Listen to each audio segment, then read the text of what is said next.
Hello everyone. तो कैसे हैं आप सभी? आई होप सभी बहुत अच्छे होंगे। जैसा कि आप सभी को पता है कि यूपीएससी मेंस के एग्ज़ाम्स स्टार्ट हो गए हैं। आज ऐसे का पेपर था। तो जैसे कि आप सभी को पता है कि जो ऐसे है, ऐसे में दो ऐसे लिखने को आते हैं, सेक्शन ए और सेक्शन बी से। सेक्शन ए के अंदर 4 टॉपिक होते हैं, उसमें से किसी एक टॉपिक पर आपको ऐसे लिखना होता है। वैसे ही सेक्शन बी में 4 टॉपिक होते हैं और किसी एक टॉपिक पर आपको ऐसे लिखना होता है। जो बर्ड लिमिट है वो है 1000 टू 200 बर्ड्स। 1000 से 1200 बर्ड्स के बीच में आपको ऐसे लिखना रहता है। तो आज का पेपर अगर मैं थोड़ा एनालिसिस करूं तो मेरे हिसाब से it was a philosophical paper. पहले क्या होता था कि किसी एक सेक्शन में फ़िलासफ़ी के टॉपिक रखे होते थे, दूसरे में थोड़ा जीएस का टॉपिक रहता था जिस पे क्वेश्चंस आपको लिखने होते थे। इस बार के पेपर में मुझे ऐसा लग रहा है कि जिस तरीके के वोकेबुलरी उन्होंने यूज़ की, काफ़ी टफ वोकेबुलरी यूज़ की है और ये फ़िलासफ़ी के पेपर जैसी वोकेबुलरी यूज़ की है। जिसका फ़िलासफ़ी का ऑप्शनल रहा होगा उसके लिए तो ये पेपर ईजी था, बट ओवरऑल अगर कंपैरिजन करें तो पेपर बहुत टफ। ऐसे का पेपर काफ़ी टफ था। मैं कहूँ ना तो मेरी तो भाई पेपर देखने के बाद एक तरीके से थोड़ी हवा टाइट हो गई। अब देखना जो सेक्शन ए में अगर क्वेश्चंस को देखें, फर्स्ट क्वेश्चन जो फर्स्ट टॉपिक है वो कह रहा है the process of the self discovery has now been technologically outsourced. आत्मसंधान की प्रक्रिया अब तकनीकी रूप से बाह्य स्रोतों को सौंप दी गई है। ये टेक्नोलॉजिकल आउटसोर्सिंग पे ऊपर एक क्वेश्चन था, तो मैं इस पे तो नहीं लिखता कहता ही भी। Your perception of me is reflection of you and my reaction to you is an awareness of me. आपकी मेरे बारे में धारणा आपकी सोच दर्शाती है, आपके प्रति मेरी प्रतिक्रिया मेरे संस्कार है।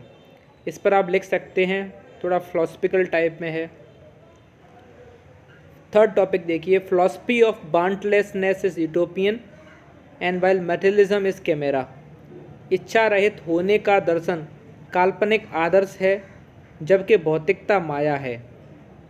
इस टॉपिक पर मैं मुझे एग्ज़ाम देना होता तो मैं इस वाले टॉपिक पर ऐसे लिख सकता था,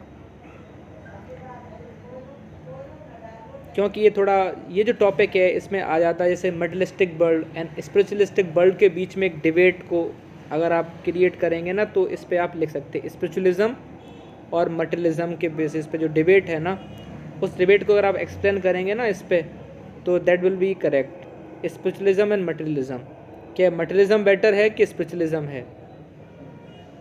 तो ये जो कह रहा है वो कह रहा है कि मटेरियलिज्म इज मेरा जो मटेरियलिज्म है वो रियल चीज़ है, और जो स्पिरिचुअलिज्म है कि भाई इच्छा रहित चीज़ें कर देना, मतलब हर चीज़ छोड़ देना, मनी एंड पावर की जो चाह है उसको छोड़ देना, ये एक यूटोपियन आइडिया है। रियल आइडिया क्या है? हर कोई मनी एंड पावर चाहता है। तो ये इस टॉपिक पे आप इस तरीके से ऐसे लिख सकते थे।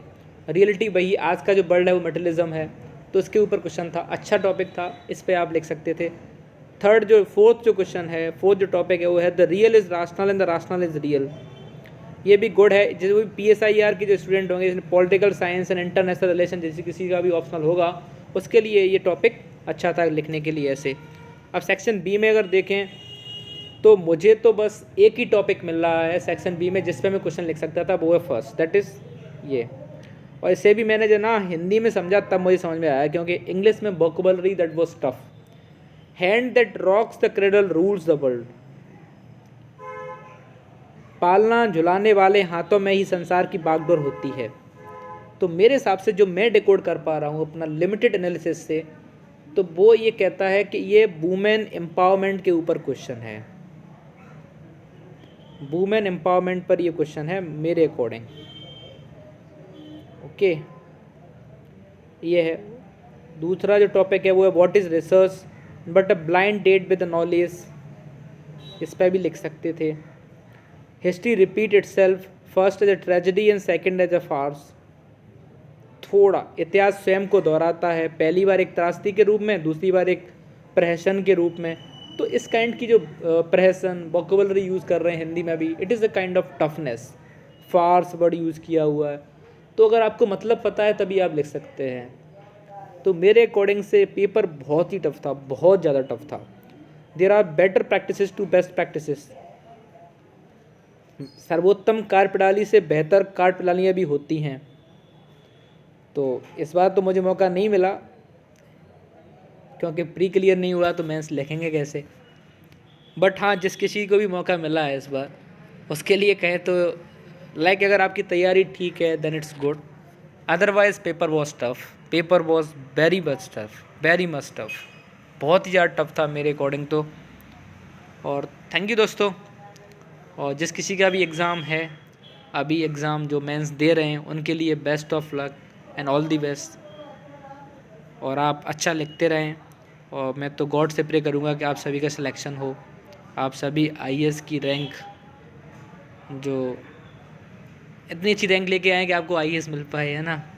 So good, keep it up, keep writing. Thank you.